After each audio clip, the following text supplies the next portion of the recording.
abriendo un turno de participación de los alumnos, y por eso sugiero que quien esté en condiciones de hacer una aportación, simplemente hacer una observación, hacer algún comentario sobre la materia, pues lo introduzca, tanto con respecto a la Comisión Interamericana como con respecto a la Corte Interamericana. Yo creo que podemos hoy concretarlo con respecto a eso.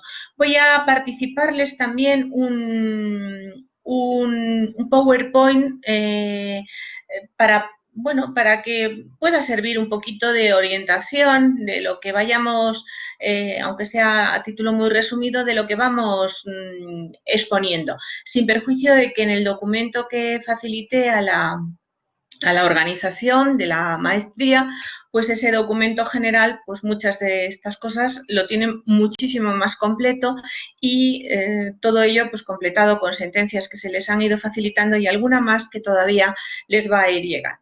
¿De acuerdo? Pues cedo la palabra a quien quiera participar. Les ruego que según la dinámica que tiene la plataforma, pues levanten la mano para participar, y así voy a ver cómo compartirles el documento. A ver, cómo les comparto el documento. Compartir. ¿Todos me ven? ¿Todos me oyen correctamente? Sí. Sí, sí, doctora, perfecto.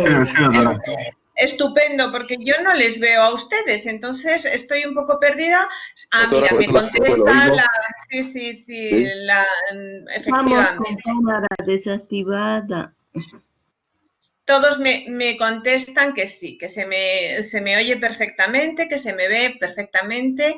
La doctora Erika Olivera, o licenciada Erika Olivera, muy bien. Se van uniendo Carmen Rosario Specchi, se va uniendo a la... Todos, muy bien. Se la oye muy bien, me dicen, perfecto. Gutiérrez, Álvaro Gutiérrez ha levantado la mano y le cedo la palabra. Adelante. Muy buenos días, estimada doctora, estimados compañeros. Espero que este día sea lo más productivo, este día maratónico, como dice usted, doctora.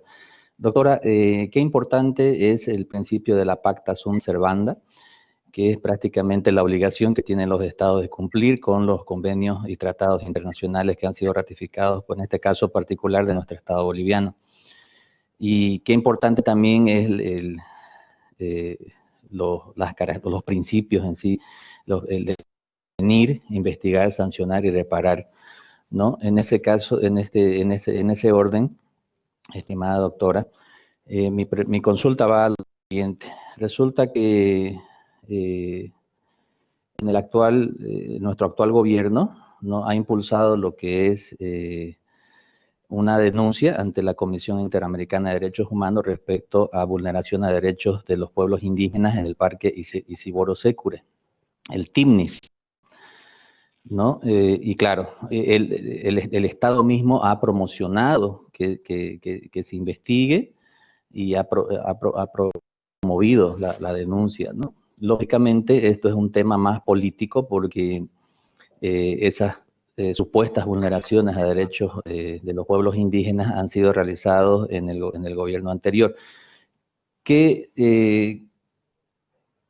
opinión le merece su persona, según su experiencia, su trayectoria en el ámbito del derecho internacional, ese cambio de postura? Es decir, que el mismo Estado, porque generalmente lo que tenemos, el Estado promueva, se oponga, ¿no?, a la acción y plantee excepciones previas y cuestiones que van a ir dilatando el proceso, ¿no?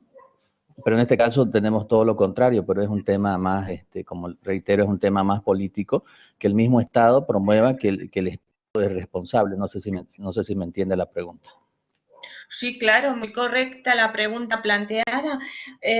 Parece una contradicción que sea el propio Estado el que pida que se rindan cuentas sobre la actuación del Estado, pero en este caso tiene una razón de ser porque realmente el gobierno actual pues ha supuesto una ruptura con el gobierno anterior de Evo Morales y de lo que se le está pidiendo es responsabilidad al gobierno anterior por el tratamiento que se ha realizado a una población especialmente vulnerable. Lo comentábamos respecto de cuando hablábamos de las cuestiones generales de los derechos humanos, hablábamos de que se otorgaba una especial protección a quienes estaban más necesitados de protección, entre los que estaban, por supuesto, colectivos como el que usted ha mencionado. La contradicción en general es por eso, porque es un Estado que pide cuentas al propio Estado, pero estamos hablando de un equipo de gobierno completamente distinto y esa es la razón. Es una cuestión política, no es una cuestión realmente de Estado, sino una cuestión política, que yo creo que además en este caso se está utilizando, por las noticias que yo tengo, voy a apuntar Kevin Moreira. Se está utilizando con fines políticos y con fines, pues quizá también tendentes a la etapa electoral que viene por delante. Un poco decir, no se va a hacer tabla rasa de lo que ha ocurrido hasta ahora, sino que se van a pedir responsabilidades por las actuaciones realizadas por los equipos de gobierno. Esto es bueno y es malo. Primero, utilizarlo con fines electorales o con fines revanchistas pues puede ser malo, pero también es bueno que los responsables de gobierno sepan que sus actuaciones tienen una responsabilidad y que esa responsabilidad se les puede exigir a través de los mecanismos internacionales cuando se han vulnerado derechos fundamentales, no solo de grupos poblacionales como es este caso, sino incluso de grupos de individuos en concreto, y de hecho en alguna de las sentencias que vamos a analizar hoy pues se ven casos así que incluso ya han llegado a pronunciamiento por la Corte Interamericana, han llegado a pronunciamientos concretos cuando se han producido pues golpes de Estado, por ejemplo. Quisiera también ceder la palabra a John Kevin Moreira, que la ha solicitado y que seguro que tiene también algo más que aportarnos sobre esta cuestión. Adelante, John. Doctorita Salí, vamos por otra pregunta. ¿Cómo está? Buen día. Era por otro lado mi pregunta. Es que yo lo que quería saber más o menos era en correlación al Pacto de Asun Servanda. Yo quería ver cuánto va más allá en realidad este cumplimiento de buena fe de cada país. Digamos, ¿qué pasa si algún país no cumple, digamos, con la jurisprudencia dada por la Corte Interamericana? O sea, no le parece, entonces no lo cumple. ¿Qué tanto va más allá? O sea, ¿qué pasa si no cumple? No sé, se lo saca del tratado. Si no cumple, puede instalar una excepción posterior o sea, yo tengo entendido que cuando uno va a firmar el tratado, puede firmar alguna excepción específica sobre algún punto que no está de acuerdo, pero ¿qué pasa si posterior a eso, con una jurisprudencia, le viene algo que no le parece al país? O sea, y eso que, digamos, o sea, supuestamente la Corte Interamericana va a proteger más ampliamente o de mejor manera, por así decirlo, el de los derechos humanos, que incluso, digamos, nuestro país adopta la protección de un tratado internacional más allá que nuestra propia constitución, si es que es más beneficiosa con relación al derecho humano. ¿Qué pasaría, o sea, en el incumplimiento de algún Estado? Eso quería saber. Bueno, pues esta cuestión, muy interesante además, ya se ha resuelto. El gran problema de las resoluciones de la Corte Interamericana está en la ejecución de sus resoluciones. Y ya se ha producido en algunas ocasiones. Por ejemplo, se ha producido en República Dominicana. Una sentencia de la Corte Interamericana estableció que tenían que declarar nacionales a los nacidos en territorio de República Dominicana, simplemente por el hecho del nacimiento. República Dominicana no estuvo de acuerdo con esta resolución y decidió que no aplicaba la sentencia, que buscó un resquicio pues muy torticiero y dijo que como el Congreso no había confirmado la Convención Interamericana, pues que no estaban sujetos a las resoluciones de la Corte Interamericana. Es un poco como no quedar sujeto a un tribunal según la resolución que dé. Si la resolución es conforme a mi derecho, a mis intereses, entonces sí acojo lo que me dice el tribunal, y si no recoge lo que yo quiero, pues entonces me salgo del tribunal. En este caso, por ejemplo, República Dominicana decía que esto afectaba a su soberanía nacional, y eso entra dentro de esas excepciones del Pacta Sunt Servanda para la interpretación concreta, para cuando afecta eso a cuestiones como cuestiones de la propia del propio futuro del Estado, y consideraron que afectaba al propio futuro del Estado, a la subsistencia de la soberanía, y que afectaba a una cuestión como era la soberanía. Yo creo que en gran medida el fallo o la parte débil de la Corte Interamericana está en la ejecución.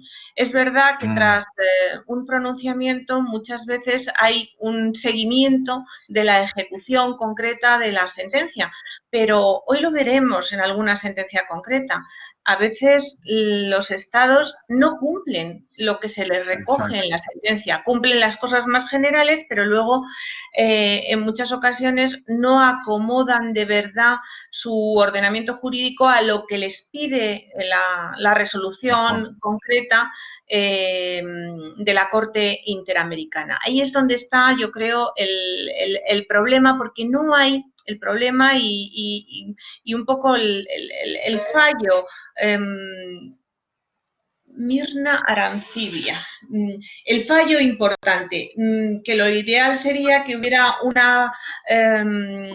unos mecanismos de ejecución obligatoria, y que esos mecanismos de ejecución obligatoria permitieran a la Corte tener instrumentos adecuados para obligar de verdad al cumplimiento de las sentencias. Como algún tipo de sentencia o pena, digamos, como sacarlo del tratado o algo así, ¿no?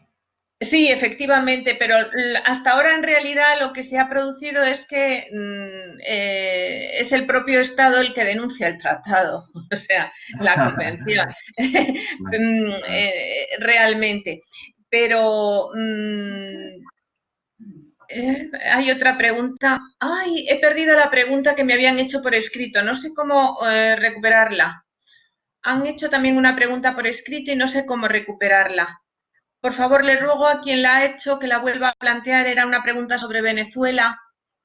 Bueno, pues efectivamente, en la realidad, por lo que yo he podido investigar, pues esa fase de ejecución de las sentencias... John Kevin, efectivamente, el caso de Venezuela. Efectivamente, ha decidido no hacer caso de los tratados y convenciones. Bueno, Venezuela, creo que desde el año 2012 no está en la convención, ¿eh?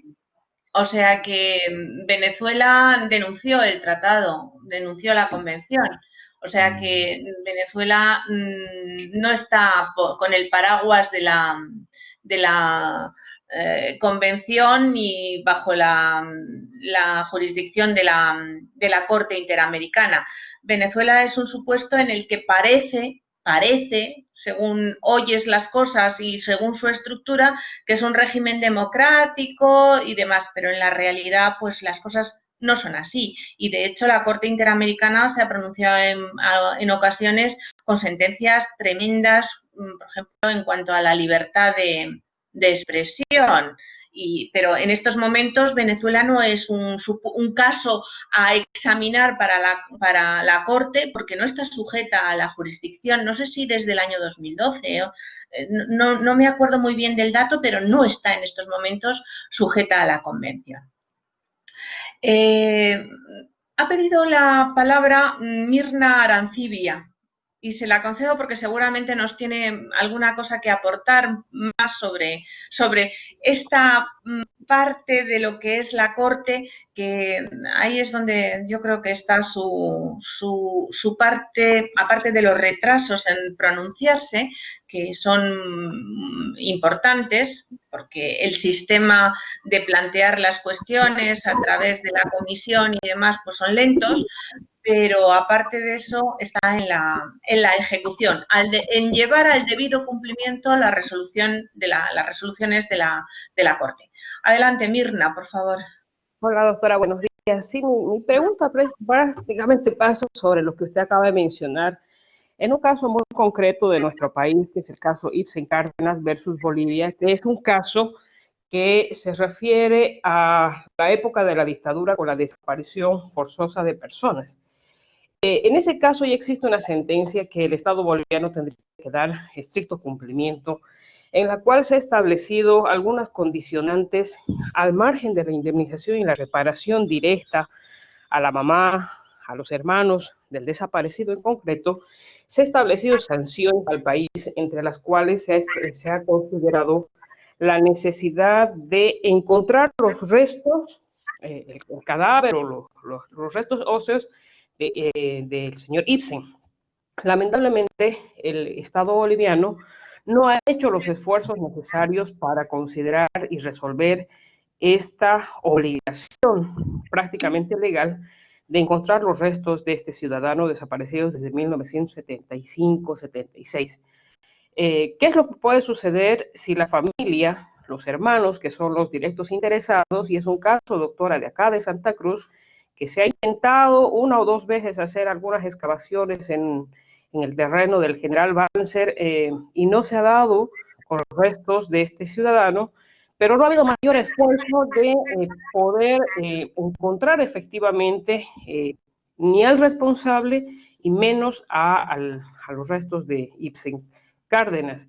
Mi pregunta, doctora, o quisiera conocer un poco cuál podría ser la sanción al Estado boliviano o a las autoridades judiciales y fiscales que no están haciendo o no consideran importante agotar todas las instancias necesarias para poder cumplir a cabalidad esta sentencia. Porque tenemos una parte de indemnización, entre comillas, cumplida, porque la familia ha renunciado a esa indemnización económica con la finalidad de que el Estado encuentre los restos. Pero esta segunda parte de hacer el esfuerzo por el Estado boliviano como Estado y como autoridades judiciales fiscales no se ha efectivizado.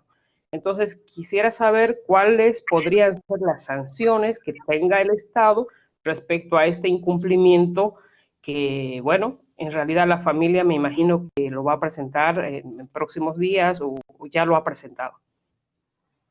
Bueno, efectivamente creo que la Corte puede imponer, es muy excepcional, porque ya conozco más casos en los que realmente Bolivia en concreto no ha dado efectivo cumplimiento a casos parecidos al que está mencionando. Este en concreto de persona desaparecida de Santa Cruz yo no lo conocía. Yo traigo uno parecido del año 80 muy, muy relevante que se conoce como el caso Flores, que luego vamos a analizar.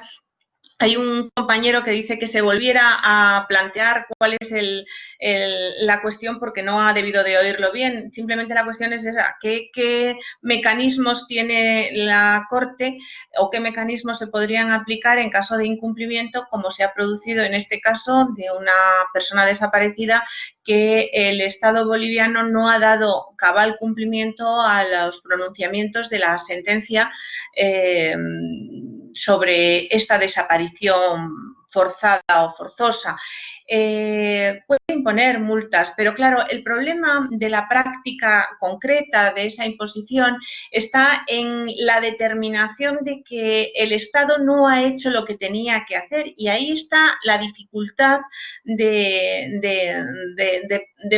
que los, en este caso, la familia pueda acreditar suficientemente que el Estado no ha cumplido con su obligación, es decir, que no ha hecho los deberes. Ahí está la completa, la dificultad, porque efectivamente el Estado boliviano actuaciones ha realizado, por lo que ha contado, ha realizado actuaciones excavando para buscar el cuerpo de la persona desaparecida y demás. Con lo cual, la sanción que se podría imponer pues tiene que estar condicionada a que quede acreditado que el Estado no ha cumplido con lo que tenía que cumplir. Y ahí está la enorme dificultad, que se ha producido en muchos otros casos de desaparecidos, no solamente en este caso. Entonces, facultades tiene, pero la dificultad de probar que no ha cumplido y que no ha utilizado la diligencia necesaria, pues es realmente muy grande. Y sin prueba, pues ustedes dedicados a la función jurisdiccional, muchos de ustedes, o relacionados con todo lo que es la administración de justicia, saben que sin prueba, pues cuáles son los resultados, ¿no? No sé si he contestado a su pregunta, Mirna Arancibia. Sí, doctora, con una aclaración, por ejemplo, con una complementación en este caso, que en realidad la familia va a tener la prueba porque procesalmente ellos pidieron por escrito que se hagan algunas diligencias, ¿no? Inspecciones, las excavaciones, y estamos hablando de que el Ministerio Público y la autoridad jurisdiccional que tiene este caso siempre le responde después de unos 3, 4, 5 meses, alegando obviamente dificultades para establecer los lugares donde se van a excavar. Eso simplemente como una aclaración, ¿no? Pero le agradezco mucho la respuesta de su persona. Claro, es que además entramos dentro de lo que son cuestiones que son indeterminadas. ¿Hasta qué punto hay que entender que tardar 3, 4, 5 meses cuando desde a lo mejor que se plantea una cuestión ante la comisión, un caso ante la comisión, y la comisión lo asume y realiza el informe de fondo y lo plantea ante la Corte, a lo mejor han pasado 12, 15 años. Entonces, ¿hasta qué punto se puede considerar que eso es una dilación, un retraso, una inactividad? Es delicado, o sea, es complicado, sobre todo cuando estamos hablando a lo mejor de desapariciones de hace 2 décadas, a lo mejor, o 3 décadas, o 4 décadas. Es complicado, ¿eh? Llegar a probar esa inactividad no es un trabajo sencillo, ¿eh? Efectivamente, sin ninguna duda, como nos dice otro compañero Álvaro, la familia tiene derecho a conocer qué ha pasado con los restos mortales con los restos del desaparecido, y en este sentido la Corte se ha pronunciado ya en muchas ocasiones. En una de las sentencias que traigo para comentar, la sentencia del caso Flores, pues efectivamente la Corte se pronuncia diciendo eso, que a pesar de que haya pasado mucho tiempo, la familia tiene derecho a saber eso, y que además eso, el no saberlo, produce un daño a los familiares que se puede traducir en una indemnización, porque supone un perjuicio de alguna manera restituible o valorable, entre comillas, es complicado, es complicado. Mirna nos quiere hacer otra aportación. Adelante, Mirna. Sí, doctora, este caso obviamente que le comento viene fusionado al caso Flores, que seguramente veremos más adelante, y también al caso de la familia Quiroga Santa Cruz, que es mucho más emblemático respecto al derecho, lo que decía el doctor Álvaro, al derecho que tienen las familias de conocer y rescatar los restos de sus familiares. Pero más allá de la indemnización económica, reitero, creo que lo importante es conocer las sanciones al Estado boliviano y quién va a asumir del Estado boliviano esa sanción. El gobierno actual, el gobierno anterior, porque debemos considerar que hay negligencia en este tipo de procesos por determinados gobiernos, inclusive, por algún interés directo o indirecto o por una negligencia natural del Estado. Entonces, sobre quién asume la responsabilidad. ¿Se puede juzgar de forma directa a las personas que actuaron negligentemente, o es que realmente vamos a asumir la responsabilidad todos nosotros como Estado? Eso quisiera que por favor me complemente, doctor. Pues efectivamente los gobiernos, cuando asumen el gobierno, asumen también una continuidad en lo que son no las responsabilidades directas, pero sí las responsabilidades indirectas, por ejemplo. A la coma, Freddy Coronel, a ver, pero sí unas responsabilidades indirectas para dar Freddy Coronel. Me perdonan que estoy tomando nota. Es del Estado, es decir, el gobierno que esté en ese momento desempeñando las funciones tiene que responder, sin perjuicio de la responsabilidad directa de los que hayan intervenido personalmente en los hechos que se han producido, pero esa respuesta no se diluye porque cambie el gobierno.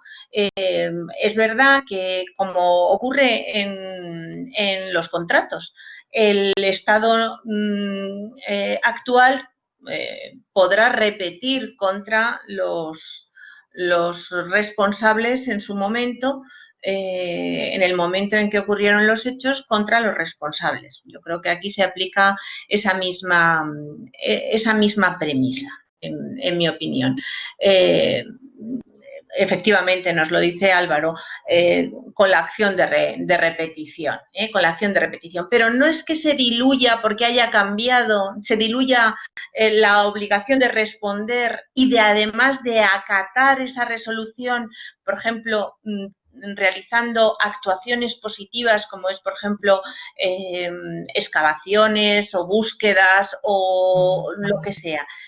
Esa no se diluye porque haya cambiado el equipo de gobierno, porque hay una continuidad, es decir, es el Estado como ente el que responde frente a la vulneración, sin perjuicio de que pueda luego pues repetirse contra los responsables directos en el momento de que se tratara. Freddy Coronel nos quería hacer también una aportación. Adelante, Freddy. Sí, doctora, muy buenos días. Buenos días. Bueno, de todas maneras, con respecto a las sanciones que recibe un Estado, generalmente ya la resolución que sale de la Corte, esa resolución generalmente viene sancionando por un tema en particular, viene sancionando al Estado. ¿Y quién debe pagar la indemnización? Es el Estado, ¿no es cierto? Bueno, sí. Pero ahora, ¿cuáles son los mecanismos para que el Estado cumpla? ¿No es cierto? Dicen algunos, será sancionado. No puede ser sancionado 2 o 3 veces. Se supone que en la primera resolución ya la Corte ha sancionado a un Estado o a un país, ¿no es cierto? Entonces, según tengo entendido, cuando no se cumple una resolución de la Corte, ese país tiene de alguna manera ya trabas cuando es cuando hace préstamos internacionales económicamente, entonces no se les dificulta a ese país que no ha cumplido una sanción, le dificulta recibir esos préstamos en tanto y en cuanto no dé cumplimiento a resoluciones de la Corte. Entonces tienen ese mecanismo para que ese Estado pueda cumplir, ¿no es cierto? Porque de nada serviría que salga una resolución para que cumplan y no cumplen, entonces sería prácticamente un saludo a la bandera, ¿no es cierto? Pero no es así, según tengo entendido, y me parece que el Estado tiene trabas cuando solicita préstamos internacionales y ahí es donde tiene que cumplir sí o sí. Además que las sanciones siempre son de carácter económico. Ese es mi aporte y qué criterio tiene le merece, doctora. Pues efectivamente, claro, si no hubiera si no hubiera ningún mecanismo, pues nos encontraríamos con que las resoluciones de un órgano de carácter jurisdiccional, como es la Corte Interamericana, igual que les ocurre a ustedes en su derecho interno, pues serían lo que nosotros en España llamamos papel mojado. No serviría para nada. Algún mecanismo tiene que existir. Lo que pasa es que la Corte no tiene otros mecanismos que sí tienen los derechos internos, como es, por ejemplo, proceder a incautar bienes de los responsables o el embargo, en fin, mecanismos efectivamente para hacer efectivo la sanción que se imponga. Sí que es verdad que existe la posibilidad tenemos que tener en cuenta que la Corte está incardinada dentro de la OEA, de la Organización de Estados Americanos, y la Organización de Estados Americanos tiene unas funciones mucho más amplias que incluyen pues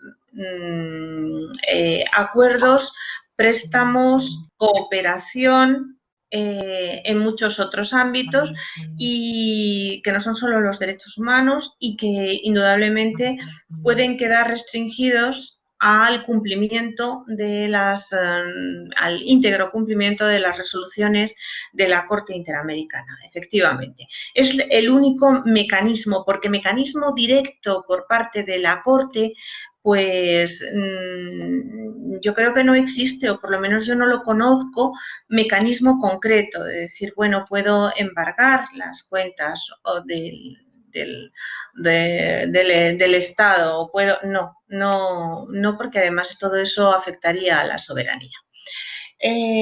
Álvaro ha comentado, ahora ya no me acuerdo de su apellido, Álvaro ha hecho un comentario, ¿verdad?, sobre la cuestión. Adelante, Álvaro. Bueno, como no digo su apellido, pues no. Álvaro ¿Sí? Gutiérrez, doctora. Álvaro Gutiérrez, Doctora, adelante, la Álvaro escucho. Gutiérrez. Sí, perfectamente. Ha hecho un comentario, ¿verdad?, sobre la cuestión. ¿Adelante? Sí, evidentemente, doctora. Yo quería más o menos complementar en el sentido de que lo que se está discutiendo ahorita no es el incumplimiento de las resoluciones. En el caso concreto, el caso Florio versus Bolivia y el caso que comentaba la doctora Mirna Arancibia, son casos extraordinarios porque han sido realizadas en épocas de dictadura. En el caso particular, por ejemplo, para el tema del resarcimiento de daños o el incumplimiento a una sentencia de la Corte Interamericana de Derechos Humanos, se imposibilita muchas veces al Estado boliviano cumplimiento, por ejemplo, con la sanción de recuperar el cadáver o los restos de los desaparecidos y poder entregárselo a los familiares. En el caso, por ejemplo, en el caso de Colombia, cuando se hizo el acuerdo de paz con las FARC, ahí ellos entraron a un acuerdo y era importante, doctor, el derecho que tiene la familia a saber la verdad. Entonces los de la FARC tenían que decir por qué lo ejecutaron, por qué lo secuestraron, por qué lo asesinaron a las personas para que le dé esa tranquilidad a la familia de saber la verdad, por qué se realizaron los hechos. Eso solamente, doctora, quería complementar al respecto. Si no, las sentencias de la Corte caerían en saco roto. Entonces, ya no cumpliríamos la pacta sunt servanda. En el caso, por ejemplo, doctora, que le comentaba del caso Timnis, si la Corte, que ya la Comisión ha admitido la denuncia, si la Corte Interamericana de Derechos Humanos declara responsable al Estado boliviano, en este caso, doctora, los autores materiales serían los policías, el viceministro o el ministro de turno, el ministro de gobierno, el viceministro de régimen interior. Y también se sancionaría, doctora, a los dignatarios, altos dignatarios del Estado.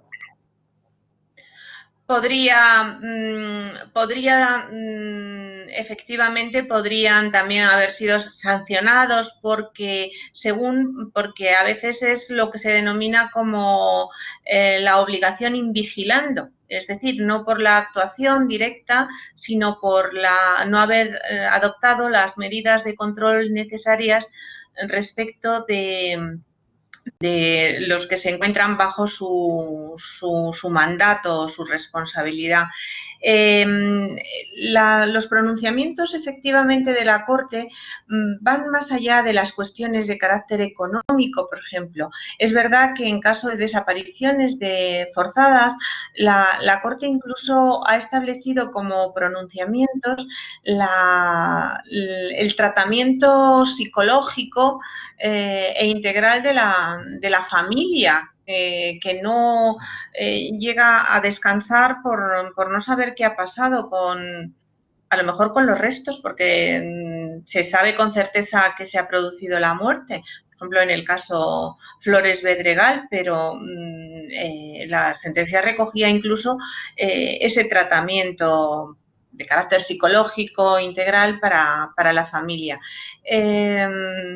Otro de las cuestiones más relevantes es que a pesar de que alguien ha hecho la mención de que no se tarda tanto con los asuntos de la Corte, yo no estoy de acuerdo. Las sentencias que estoy viendo importantes han tardado muchísimo tiempo desde que llega la petición a la comisión y la comisión gestiona las cosas. Es una burocracia muy lenta, en mi opinión, hasta que se produce una sentencia y ya veremos a ver en las sentencias luego lo que es la ejecución. Creo que tiene sus complicaciones. Si los estados no terminan saliéndose un poco por peteneras, como el caso que les comentaba antes de la República Dominicana, por ejemplo, que en realidad la Corte les obligaba en su resolución a declarar nulo un precepto constitucional. Y entonces el Constitucional dijo que no, dijo que no, que la República Dominicana no pertenecía a la Comisión porque el Congreso no aprobó el ingreso del país en la Carta y entonces que la sentencia pues que no la aplicaba. Freddy Coronel decía... Doctora, son sentencias formidables, son sentencias progresistas, blindan, digamos, a las personas que son vulnerables, pero sin embargo se convierten en sentencias ineficaces al momento de materializarlas, porque ya las personas ya están fallecidas o los responsables ya están fallecidos. La verdad que es un problema bastante con el tema de la legislación de la Corte, ¿no? Efectivamente, lo que pasa que el grave problema y donde yo creo que lo que he comentado antes, donde de verdad que creo que se produce una enorme fisura en el sistema de protección de los derechos humanos es en la ejecución de las sentencias. Efectivamente, tendría que existir unos mecanismos mucho más consolidados y además mucho más expeditivos para que esa sentencia se ejecutara y, si no, existir mecanismos directos, como ocurren en los estados y en las legislaciones internas, para proceder a la ejecución de las sentencias. Y yo creo que en el ámbito de pero no solamente en el ámbito regional en el ámbito interamericano, sino también ocurre lo mismo en Europa, lo mismo, y me imagino que en África, aunque eso lo conozco menos, en el sistema regional africano, lo conozco menos, pero tendría que establecerse, arbitrarse un mecanismo mucho más adecuado para que se pudieran de verdad cumplir, como por ejemplo podrían ser embargos, podrían ser cuestiones directas, y no se produce en ello. Hombre, sí que es verdad que por eso se habla no solo del pacta sunt servanda, sino de la buena fe de los que suscriben los convenios y se someten a la jurisdicción de la Corte Interamericana de Derechos Humanos. De hecho, por eso algunos estados hacen algunas restricciones respecto a esa sumisión en concreto, respecto de cuestiones muy concretas que no se consideran suficientemente listos para asumir. Freddy Larrea Melgar nos pedía la palabra. Adelante, Freddy. Buen día, doctora. Muchas gracias. Bien. Sobre el mismo tema de desaparición de personas, en el cual el Estado boliviano ya ha sido sancionado mediante una sentencia, sin duda el Estado ha extremado los mecanismos en la búsqueda de los restos de los desaparecidos, teniendo en el ámbito jurisdiccional, habiendo logrado sentencias condenatorias para los responsables, logrando incluso la pena máxima para las personas que han participado en estos delitos de lesa humanidad. En el ámbito ya específicamente de las búsquedas, se han hecho diferentes intentos, ¿no? Diferentes operativos de búsqueda en diferentes lugares con equipos multidisciplinarios, pero se ha tropezado con dificultades también. Uno es el transcurso del tiempo, que usted decía, que evidentemente ya ha transcurrido más de 3 décadas, y eso dificulta la labor que hace el Estado, el esfuerzo que hace el Estado en la búsqueda de estos restos. Y la otra dificultad que ha tenido es que la falta de quizás de equipos tecnológicos que ayuden a identificar el lugar donde se encuentran los restos, que se haga vía satelital. De alguna forma se ha estado haciendo con los medios que tiene el Estado boliviano, que no son suficientes, y ante esa situación y esa dificultad ha tenido que recurrir y pedir apoyo a la República Argentina. Entonces, son todo ese tipo de dificultades que ha tenido el Estado. Yo se lo menciono con conocimiento de causa, doctora, que yo en algún momento he formado parte de esa comisión y hemos hecho bastante esfuerzo, ¿no?, con el equipo multidisciplinario para dar satisfacción, para dar cumplimiento a la sentencia que ha emitido la Corte Interamericana. Entonces, lo que quiero decirle que no es que haya una mala fe o un desinterés del Estado en dar respuesta a los familiares que tienen todo el derecho desde luego de saber dónde se encuentran los restos de sus seres queridos para darle una cristiana sepultura, pero ha habido esas dificultades, doctora, que creo que el Estado ha actuado de buena fe, sí, los resultados esperados, ¿no? Y de repente pretender endosar una responsabilidad al margen ya de la sentencia que tiene el Estado, habría que analizar si el Estado boliviano también ha sido negligente en su actuación, ¿no es cierto? Entonces, yo pienso que ha hecho más bien la diligencia que emanan de esa sentencia, pero sin los resultados esperados. Esa era mi opinión. Muchas gracias, doctora. Sí, efectivamente, tiene toda la razón, Freddy. La cuestión es que tenemos en cuenta que con respecto a la desaparición forzada de personas, tenemos en cuenta que la convención se adoptó en el año 94 y entró en vigor en el año 96. Y la convención, claro, después de tantos años, pues necesitaría una remodelación para establecer incluso mecanismos de cooperación entre los distintos estados para llevar a efecto los pronunciamientos en relación con la desaparición de personas, desaparición forzada de personas. ¿Hasta qué punto, por ejemplo, en los casos que estamos mencionando, en el caso Flores, por ejemplo, en el caso de Marcelo Quiroga Santa Cruz, en el otro caso que han mencionado ustedes, ¿hasta qué punto el Estado boliviano ha cumplido lo que tenía que cumplir?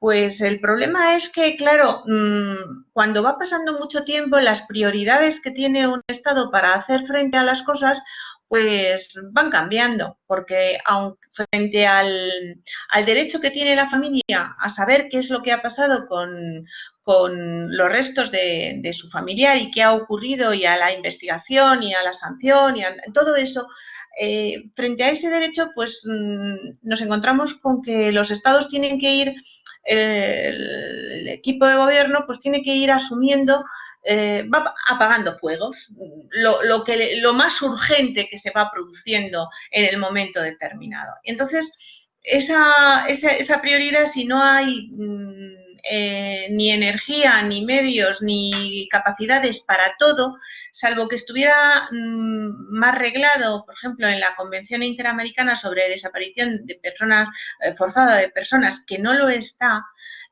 para que se estableciera un sistema, un mecanismo de cooperación con instrumentos, con herramientas que desde luego en la década de los 90 no existían, pero claro que actualmente pues hay posibilidad de drones, satélites, en fin, muchos mecanismos y muchas herramientas y muchas modernidades que en la década de los 90 pues ni nos lo planteábamos, y seguramente muchos de ustedes a lo mejor casi ni habían nacido, con lo cual pues las cosas han cambiado. Pero sí que es verdad que a lo mejor a esto habría que hacerle una modernización para incluir, por un lado, la cooperación entre los distintos estados para llevar a efecto la ejecución concreta de las resoluciones, y por otro lado, pues la utilización de mecanismos y de herramientas de mayor novedad. Antes de continuar con las preguntas, me gustaría mencionar algo sobre el caso Flores, porque resulta que hay compañeros que a lo mejor no conocen el caso, ¿no? Carlos Flores Bedregal, y la sentencia es bastante reciente, la sentencia, porque es una sentencia, aunque los hechos ocurrieron en el año 1980, en realidad la sentencia es del año 2018, creo que es la sentencia, ya no me acuerdo muy bien si es del año 2018. ¿Se acuerdan ustedes de qué año es la sentencia? Que es importante. Bueno, parece que nadie se acuerda de la fecha de la sentencia. Nos encontramos con que en esta sentencia, en el año 80, en realidad hasta el año 1996, una hermana del desaparecido no plantea la cuestión ante la comisión. Y la comisión hace su trabajo, pero luego no plantea, no sé si es hasta el año 2016, no plantea la cuestión ante la comisión, ante la Corte Interamericana. Freddy Larrea pide la palabra, a lo mejor si se acuerda de las fechas. Adelante, Freddy, por favor. No, disculpe, doctora, es que ya hice la pregunta correspondiente. Muchas gracias, muy Y amable. Cayetano Borda, ¿qué pide? Adelante. Sí, hola, hola. Adelante, Cayetano Borda. Hola, distinguida doctora, buen día. No, Buen día. era sobre el mismo tema, el tema Flores Bedregal. Solamente quería agregar, y de repente esto va a servir, digamos, para ambientar a los demás colegas, de repente no tienen el dato sobre este caso. Simplemente referirme a un término en el artículo segundo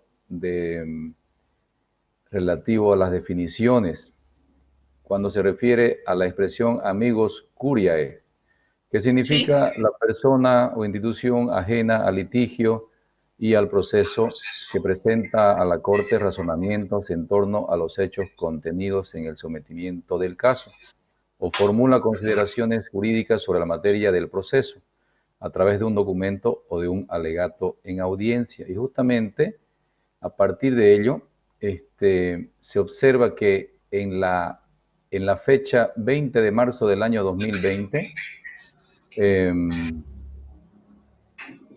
a título de amigos curiae, Robert F. Kennedy Human Rights, es el famoso Human Rights, presenta una solicitud de argumentación ante la Corte Internacional de Derechos Humanos relativo al caso Flores Bedregal versus Bolivia. Y en él aclara, digamos, los temas que específicamente andamos buscando como solución, digamos, de qué pasa con esto, qué pasaría con esto otro, cómo podría ser. Y también refuerzan y ayudan, digamos, para tomar nosotros algunas ideas básicas sobre la resolución de este tema y los efectos que pudiera corresponder. Y aquí dice los antecedentes que los hermanos Flores han buscado desde el año 1980 a su hermano desaparecido, Juan Carlos Flores, que era líder del Partido Revolucionario de Trabajadores, etcétera, etcétera, desapareció por la fuerza, por el golpe de Estado del general Luis García Meza Tejada en Bolivia. Luego se investigaron por crímenes de lesa humanidad, por desapariciones forzadas, y Bolivia, aunque regresó a la democracia, ninguno de sus gobiernos tuvo la capacidad para hacer investigaciones, ni siquiera procurar la búsqueda del cuerpo, ¿no? Luego dice, la preocupación es la negativa de los militares, y aquí yo quería incidir en ello, relativo a este tema de los informes militares, digamos, que son clasificados, y creo existe ya unos vientos, digamos, fuertes en Bolivia en el sentido de que se está exigiendo desclasificar a los militares la información. Y dice, la negativa de militares a desclasificar sus archivos de la era de la dictadura, incluso ante orden de la Corte Suprema de hacerlo. O sea que ya existía orden para hacerlo, pero hasta ahora parece que no se consigue. Luego, llevaron al caso al Sistema Interamericano de Derechos Humanos en el año 2006. Eso es lo que usted estaba preguntando, distinguida doctora. En consideración, dice, este Tribunal de Derechos determinará la responsabilidad no solo en los hechos relacionados con la desaparición forzada de Flores, sino también a la falta de investigación del caso. En este sentido, Robert F. Kennedy Human Rights argumenta que en base al artículo 13 de la Convención se garantizan los derechos de buscar y recibir información. Entonces, Bolivia tiene obligación procesal y sustantiva para garantizar acceso a información pública relativa a violaciones graves de derechos humanos. Tiene responsabilidad de responder de manera oportuna, completa y accesible a las solicitudes de información. Esto requiere una búsqueda diligente de todos los lugares posibles donde se puede encontrar información, reconstrucción, recopilación de evidencia de haberse perdido, destruido, acceso a información sobre violaciones graves que no pueden justificarse por motivos de seguridad nacional, y es aquí donde quiero insistir en este término, seguridad nacional, que la mayoría de los países de Bolivia, de Latinoamérica, perdón, han tenido sus días oscuros en relación a las dictaduras. Ahí están algunos casos de Uruguay, por ejemplo, Entonces, la otra idea de este documento Amicus Curiae es de que el gobierno debe y tiene la responsabilidad de crear un mecanismo administrativo sujeto a revisión judicial y con personalidad jurídica para manejar las solicitudes de información ante los órganos gubernamentales para que los cumpla. Entonces, los esfuerzos de la familia para acceder a información han sido vanos. Ninguno de los gobiernos han llevado a cabo investigaciones sobre el paradero del señor Flores y no se han desclasificado los archivos de las dictaduras de aquella época. Entonces, más o menos ese sería el contenido del documento Amicus Curiae que presenta Human Rights en relación a este caso, distinguida doctora. Muchas gracias. Interesantísimo. Efectivamente, el caso Juan Carlos Flores, pues muy interesante, porque es verdad que hubo procedimientos en Bolivia para esclarecer los hechos y terminaron con sentencias condenatorias, pero cuando la hermana de Juan Carlos Flores, creo que fue su hermana la que acudió a la comisión en el año 2006, es porque no había habido un esclarecimiento completo de lo que se le había producido a la víctima. No se sabía dónde estaban sus restos mortales y había mucha sospecha de que había mecanismos de encubrimiento. Entonces, la comisión dijo, bueno, a pesar de que había muchos indicios de la muerte de Juan Carlos Flores, eso no modifica la calificación jurídica de desaparición forzada, aunque habían pasado pues casi 40 años, ¿no? Muchos años, sí, 40 años de su desaparición, y porque los familiares no tienen ni información ni acceso a los restos mortales, no se sabe qué es lo que pasó y además ni los juicios de responsabilidades que se realizaron en el año 93, ni una sentencia que se dictó en el 2007 sobre el tema en Bolivia, pues no fueron recursos efectivos para poder esclarecer qué es lo que había ocurrido con la víctima. Y de hecho, en el informe de fondo le dijo la comisión a Bolivia, investiga de forma completa e imparcial todos dónde está Juan Carlos Flores, dónde está el cuerpo de Juan Carlos Flores. Y además, adopta las medidas necesarias para poder entregar los restos mortales a sus familiares. Y además la comisión solicitó llevar a cabo procedimientos internos relacionados con las violaciones de los derechos humanos declaradas en el informe de fondo de manera imparcial, efectiva y dentro de un plazo razonable para que se esclarecieran todos los hechos, para que se determinaran quiénes eran los responsables y además poder imponer las sanciones correspondientes. Y le dijo a Bolivia la comisión, le recomendó, pronúnciate sobre una reparación adecuada por la violación de los derechos humanos declarados en el informe de fondo, tanto en el aspecto material como en el aspecto moral, incluyendo además la justa compensación. Y además también tenía que el Estado, y así lo recoge el informe de la comisión, tienes que adoptar medidas, Estado boliviano, tienes que adoptar medidas de satisfacción para recuperar la memoria histórica tanto de la vida como del rol de Juan Carlos Flores Bedregal como líder social y político. Y entre esas medidas pues estaban el realizar un acto público de reconocimiento de responsabilidad y lo que comentaba yo antes, incluso un tratamiento integral de la salud física y mental de los familiares. Y por último, lo que comentaba el último interviniente, cuando decía, efectivamente, le dijo la comisión a Bolivia, que cumplir con tus obligaciones de facilitar el acceso a la información de los archivos estatales, incluidos los militares, cuando sean, con carácter general, se haya producido violaciones de derechos humanos cuando se han producido en la época de la dictadura de Luis García Meza. Y por eso, y no solo eso, sino además adoptar políticas dirigidas a solucionar este problema para llegar a conocer la verdad de lo que se ha producido en este caso y en los casos equivalentes en la época de la que estamos hablando.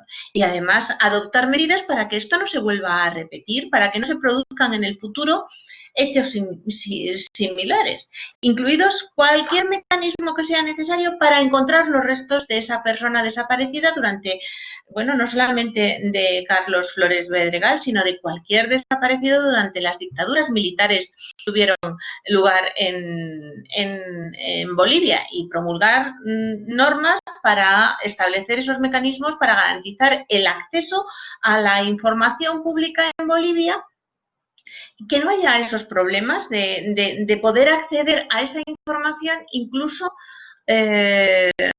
los archivos de carácter militar. Y como Bolivia no dio cumplimiento a estas peticiones de la comisión, pues la comisión no tuvo más remedio que plantear el caso ante la Corte, lo que hizo en el año 2018, porque claro, lo que se recogía en el informe de fondo eran recomendaciones y Bolivia no las asumió. En su momento era el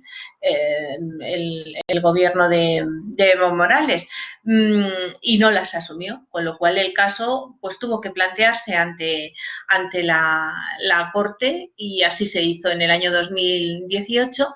¿Y para qué? Pues para garantizar, incidir y crear más jurisprudencia sobre la necesidad de garantizar el pleno y efectivo derecho del derecho de acceso a la información en caso de violaciones de derechos humanos, sobre todo en el particular relativo al acceso a los archivos, incluso a los archivos militares, cuando estábamos hablando de vulneración de violaciones de derechos humanos.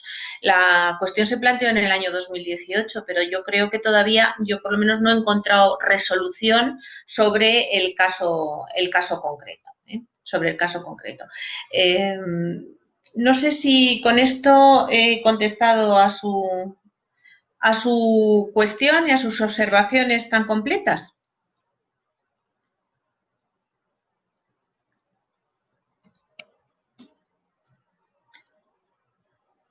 ¿He contestado a sus observaciones?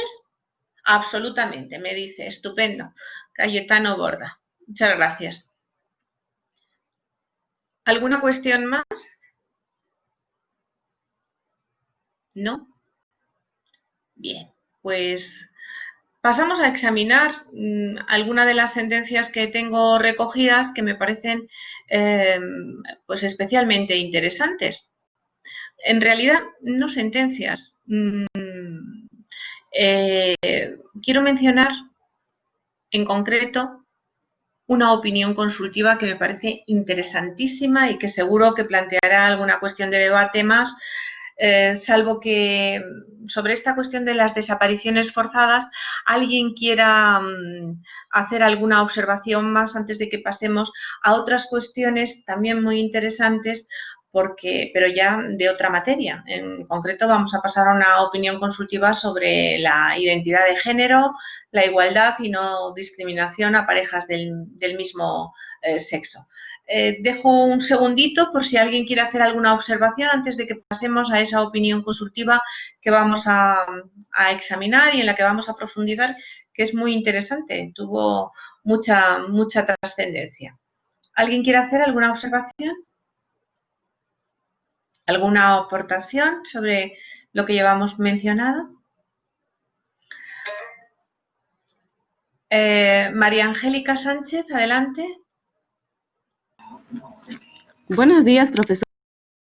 ¿Me oye bien? Claro, perfecto. Buenos días. Muy agradable su enseñanza, profesora. Agradecerle por tratar siempre de impartir cosas buenas que podamos aprender y nosotros aportar también, ¿no?, en la justicia en Bolivia. Quiero hacerle una pregunta en relación a la por la Corte Interamericana a los estados. Entiendo que cuando llega la sanción a cualquier estado, sea, por ejemplo, en cualquier caso, llegar a Bolivia la sanción donde ordena la indemnización a la familia, tomando en cuenta que dura más de 5 años en tramitarse este caso, ¿no? En la Corte Interamericana.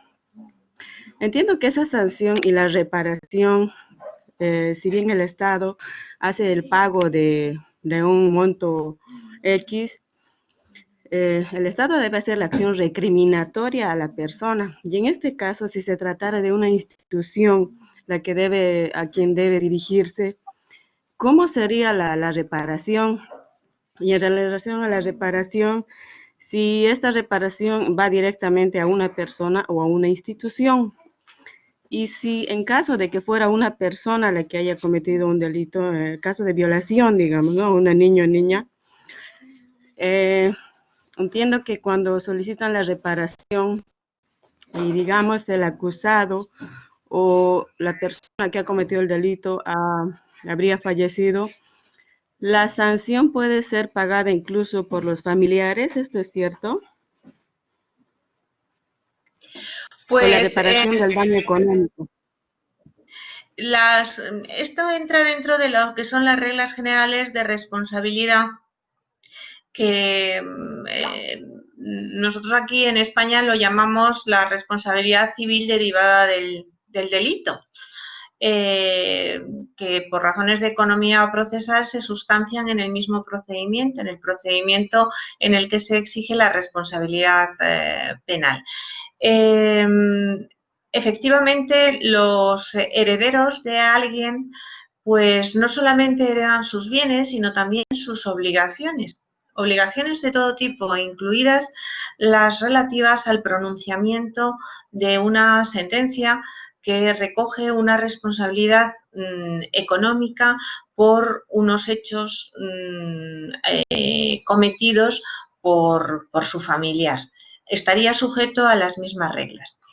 En cuanto a la responsabilidad del Estado, es decir, lo que llamamos responsabilidad patrimonial, o al menos dentro del ordenamiento jurídico europeo se recoge como responsabilidad patrimonial del Estado por diversas causas, puede ser incluso por funcionamiento anormal de las instituciones, como sería en realidad este caso. En el fondo habría una responsabilidad del Estado porque no funcionaron las instituciones y se vulneraron derechos que se consideran derechos fundamentales, derechos humanos, derechos del individuo por el hecho de serlo, no por el hecho de ser parte de un Estado, pero que tiene que responder el Estado porque se produjeron en el ámbito de ese Estado. Efectivamente, el Estado tendrá que responder, ya lo hemos comentado antes, independientemente de que el equipo de gobierno sea otro, pero es el Estado el que tendrá que responder sin perjuicio de la posibilidad de repetir por la responsabilidad directa de los que intervinieron en su momento, efectivamente.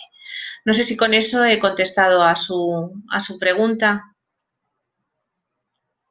Estimada amiga.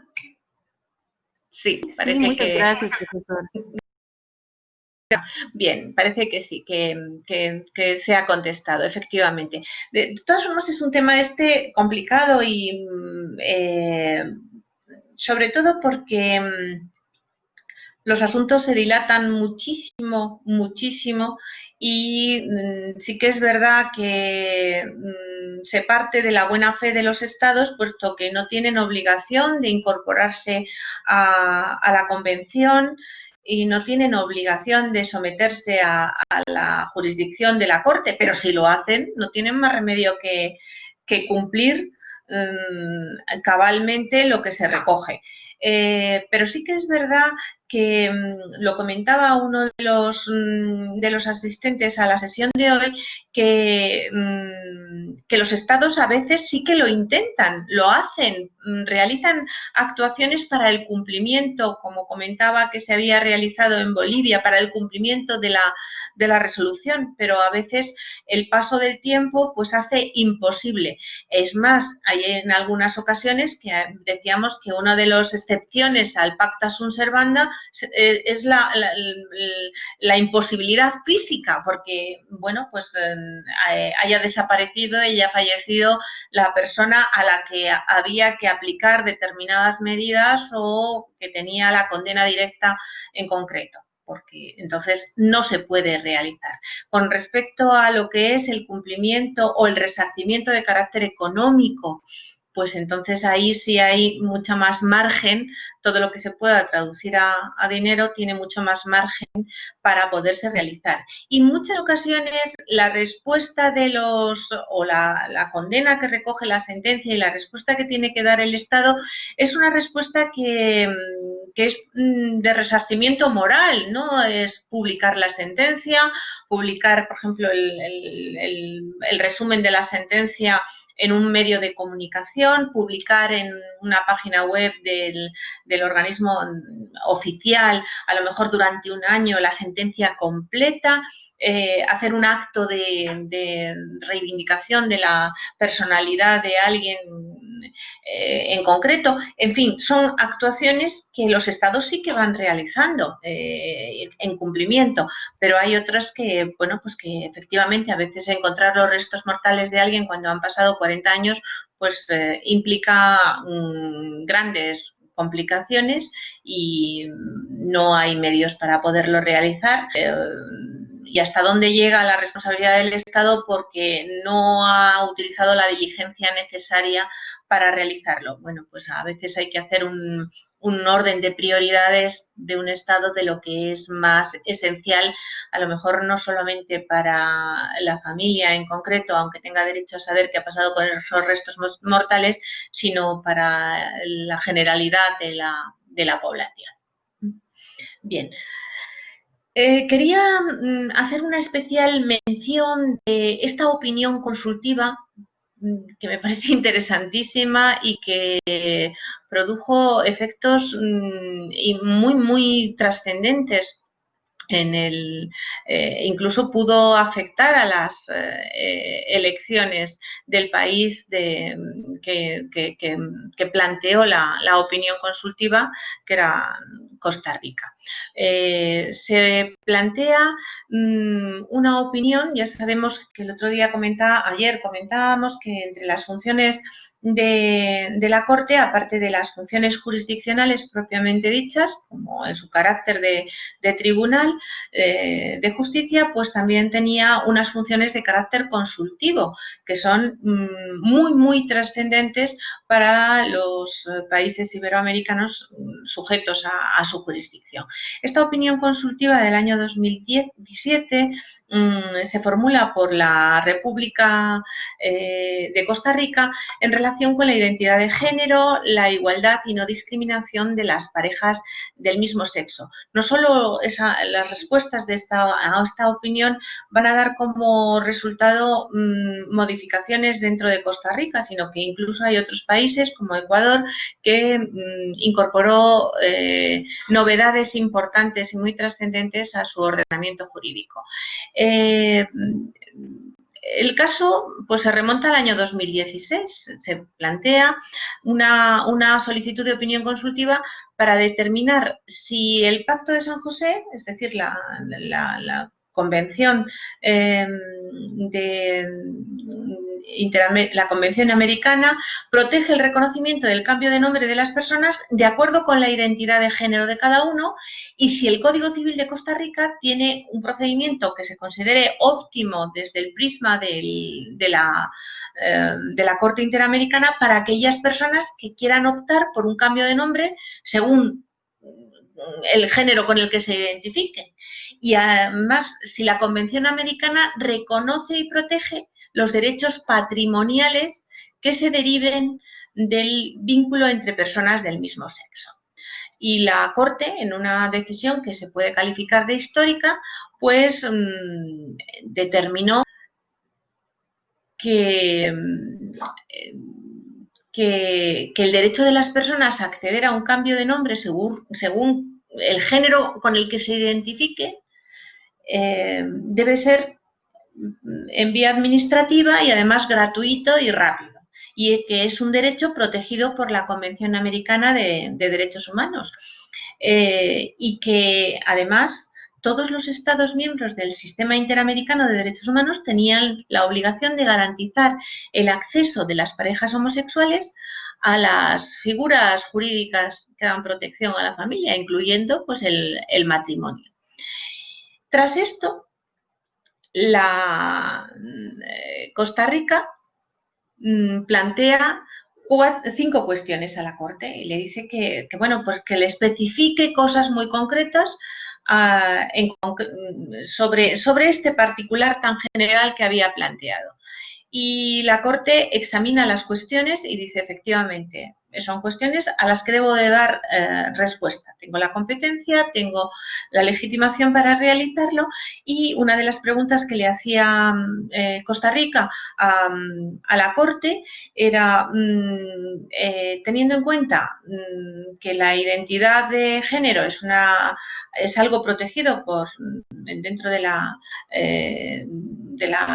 Comisión, pues, y además, según lo establecido en la Convención, el Estado tiene que reconocer y facilitar el cambio de nombre de las personas de acuerdo con el género con el que se identifiquen las personas.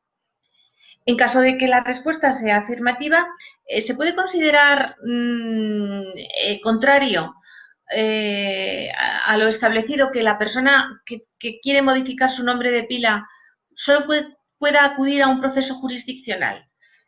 Es decir, debe de haber una vía administrativa para hacer esto de una manera rápida sin tener que acudir a los tribunales.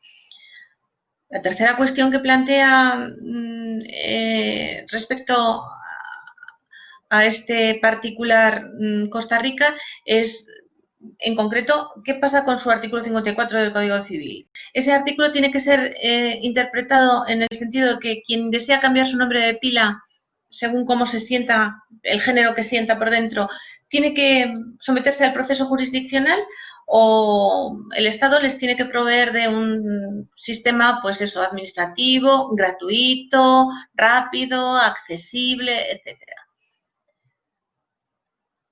La cuarta cuestión planteada es, teniendo en cuenta que la no discriminación por motivos de orientación sexual está protegido,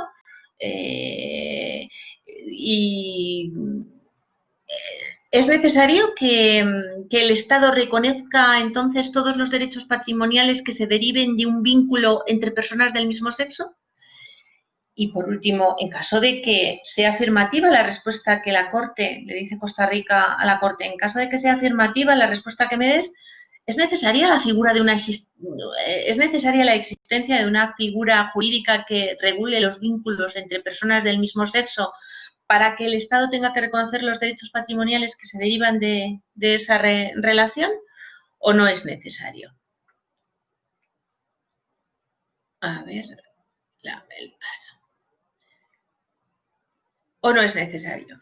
¿Y qué hizo la Corte? Analiza todas las cuestiones, por supuesto, después de determinar que la consulta es admisible porque está parte de un Estado que ha firmado la Convención Americana de Derechos Humanos, y porque además, pues, entre las funciones de la Corte está la interpretación de cualquier norma del Pacto de San José, de la Convención. Y no hay ningún aspecto que esté excluido de ello. Lo que hace la Corte cuando se considera que es admisible las cuestiones planteadas por Costa Rica, lo que hace es comunicar al público en general para que quien tenga interés pueda personarse para presentar sus observaciones. En este caso, hasta 91 intervinientes presentaron sus observaciones. Ha sido el caso en el que más participantes han intervenido para dar contestación a esto. Realmente no solo estados, Bolivia ha participado también, sino también otros organismos, la Comisión Interamericana de Derechos Humanos, organismos internacionales, por ejemplo, la Oficina del Alto Comisionado de Naciones Unidas para los Derechos Humanos, organismos estatales, asociaciones internacionales y nacionales, instituciones académicas, organizaciones no gubernamentales, incluso personas individuales, personas de la sociedad civil. Y después de oír a todos, la Corte Interamericana delibera y resuelve en el año 2017, aunque en realidad su resolución que es de noviembre, no se notifica hasta enero del 2018. Un momento muy álgido en Costa Rica porque se estaban celebrando, estaban todavía en la época preelectoral para los comicios. Y realizaron 8 votaciones. Esa respuesta de la Corte dio lugar a muchas modificaciones, no solamente en Costa Rica con respecto a esta cuestión, sino incluso, como hemos comentado, incluso respecto de otros países. La Corte dio respuesta con 8 apartados distintos a las 5 preguntas, a las 5 cuestiones que había planteado Costa Rica. Estaba en plena campaña electoral para los comicios, tanto los presidenciales como los legislativos, cuando recibió la contestación Costa Rica en enero del 2018. Y eso hizo que los candidatos existentes pues cambiaran su estrategia y, de hecho, por ejemplo, un candidato evangélico de un partido que se llama Restauración Nacional, pues se disparó en las encuestas porque echó mano de un discurso en contra del sistema interamericano, prometiendo además desconocer lo resuelto por la Corte. Esto entronca dentro de lo que habíamos hablado. ¿Qué pasa si la resolución no le gusta a alguno de los países? En este caso, fue uno de los que se postulaba para la elección quien utilizó con fines electorales el pronunciamiento de la Corte, y de hecho eso dio lugar a una subida en la intención de voto, y otro de los participantes que también tenía ese perfil, pues Carlos Alvarado Quesada salió en segunda vuelta. Como resultado de las respuestas que dio la Corte al tema, el tribunal, la Sala Constitucional de la Corte Suprema, en agosto del 2018, falló en contra de la prohibición del matrimonio entre personas del mismo sexo que existía en el país. Y además dio un plazo para la entrada en vigor de la declaración de inconstitucionalidad de la norma que prohibía el matrimonio entre personas del mismo sexo. Además, el Tribunal Supremo acordó que se realizaran los cambios necesarios en la normativa relativa al registro civil para que las personas pudieran cambiar de nombre según cómo sentían su identidad de género, lo que percibía cada uno de ellos, y eliminó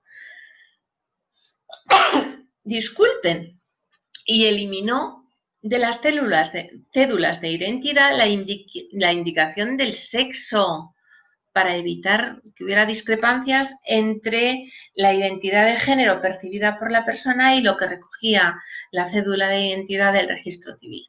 Y esto mismo, pues, fue asumido, por ejemplo, por Ecuador. El Tribunal de Familia, de Mujeres, de Niños y Adolescentes, ¿qué hizo ese tribunal? Pues aplicar el control de convencionalidad, es decir, analizar si su ordenamiento jurídico estaba acoplado a la Convención y a la respuesta que había dado la Corte Interamericana de Derechos Humanos, y lo que hizo fue reconocer el matrimonio igualitario haciendo uso de esa decisión de la Corte. ¿Hasta qué punto son importantes no solo las sentencias, sino incluso las opiniones consultivas que se puedan plantear ante el tribunal, ante la Corte Interamericana de Derechos Humanos? Esta consulta planteada por Costa Rica pues dio unos resultados importantísimos que, como vemos, pues tuvieron una trascendencia importante no solo en Costa Rica, sino incluso en otros estados.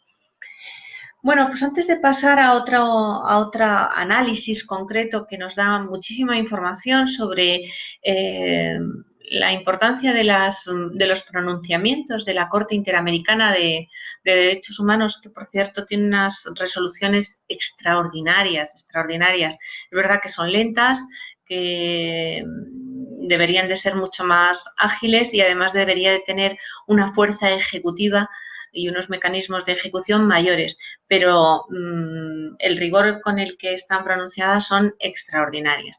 Pero antes de pasar a otro tema, pues me gustaría que si alguien quiere hacer alguna observación sobre el tema, pues yo creo es el momento importante. Efectivamente, Álvaro Útez levanta la mano, según el muñequito que tenemos aquí tan simpático, y le doy paso. Adelante, Álvaro. Doctora, nuevamente. Doctora, las opiniones consultivas forman parte del bloque de constitucionalidad. Por lo tanto, el Estado que consulte, el Estado consultante, tiene la obligación de acatarlo, ¿no? Pero mi consulta va, doctora, a lo siguiente. ¿Esa opinión consultiva tiene carácter erga omnes? Es decir, que está para todos los estados o solamente para el Estado consultante. Pues yo creo que las opiniones consultivas tienen carácter vinculante, efectivamente, sin ninguna duda, para el Estado que formula la cuestión, y para los Estados en general, puesto que hacen una interpretación de los preceptos de la Convención que forman parte realmente de la jurisprudencia, porque no solamente son las sentencias que se vayan dictando o la literalidad de los textos, sino que se tiene en cuenta también los pronunciamientos concretos a través de las sentencias y de las consultas que se van evacuando por parte de la Corte Interamericana. En la presentación general que habíamos mencionado, decíamos que en la aplicación concreta de la Convención, los estados que lo han suscrito, que han suscrito la Convención, se han sujetado a la Convención, tienen la obligación de aplicarla, pero que se producían dificultades en alguna ocasión en la interpretación concreta de alguno de los preceptos que recoge la Convención, y que había criterios generales para la interpretación, como era el criterio del efecto útil, que lo mencionábamos,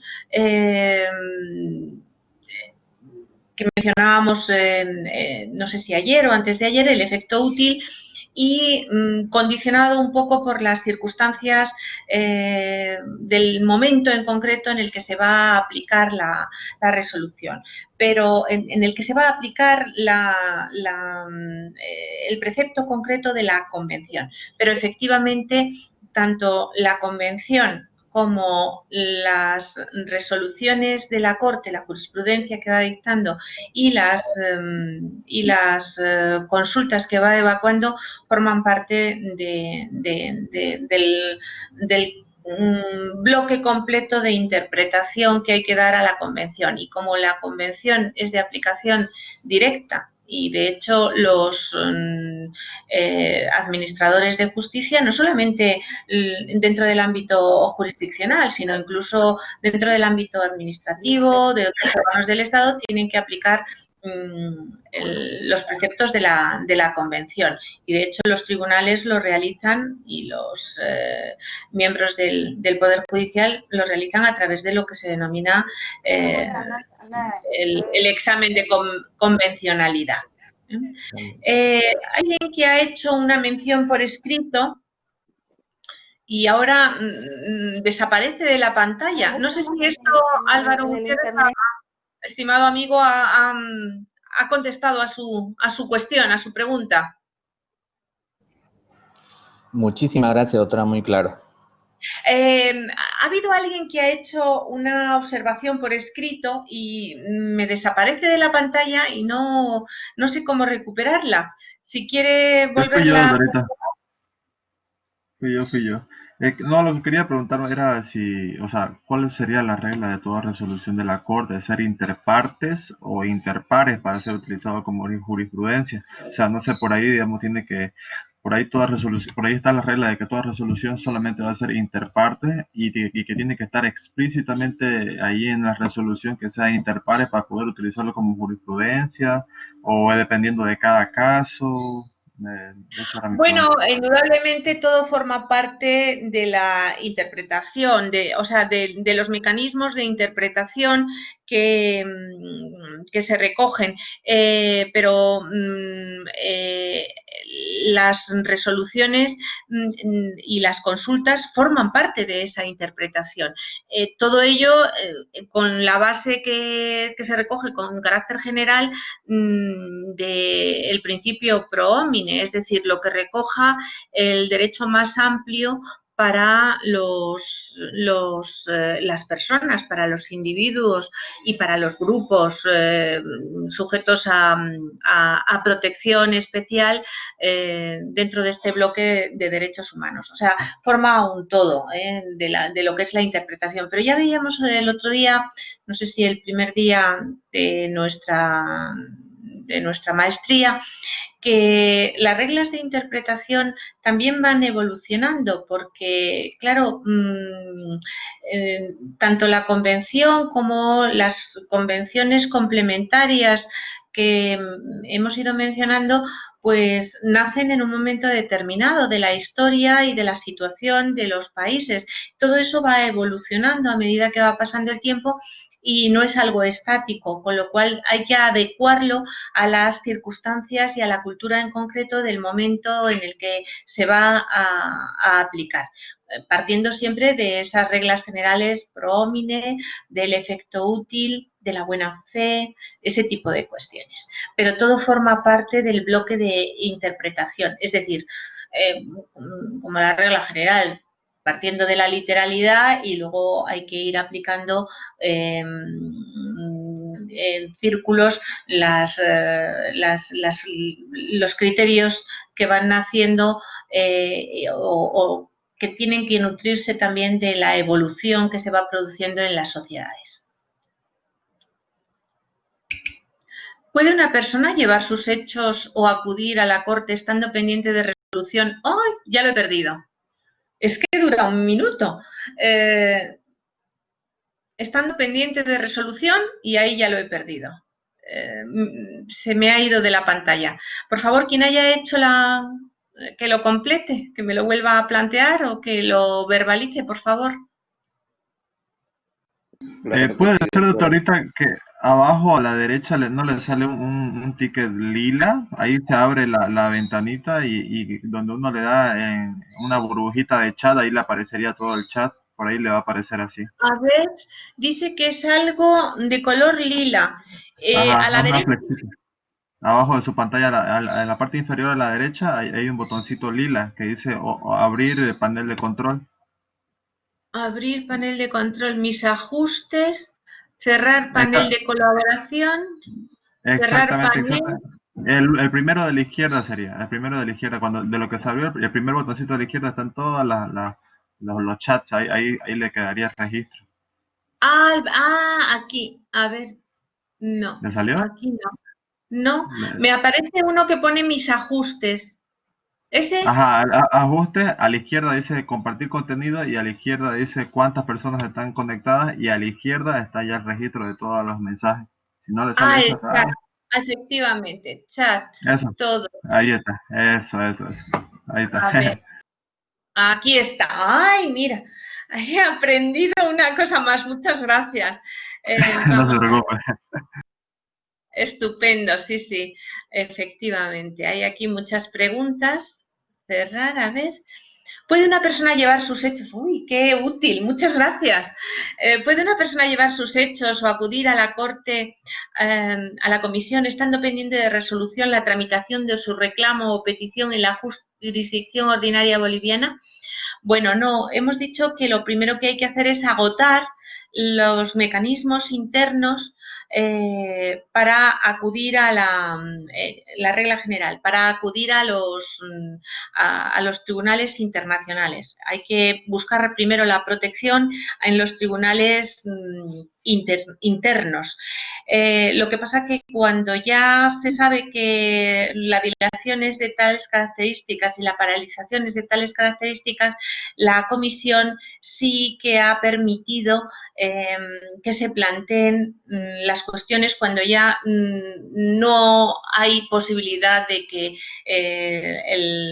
los órganos internos del país se pronuncie sobre ello. Pero la regla general es la necesidad de agotar las vías internas para obtener el resarcimiento en caso de vulneración, no solamente el resarcimiento, sino la restitución en caso de vulneración de derechos fundamentales, libertades fundamentales que hayan sido vulneradas en el ámbito de un Estado en concreto.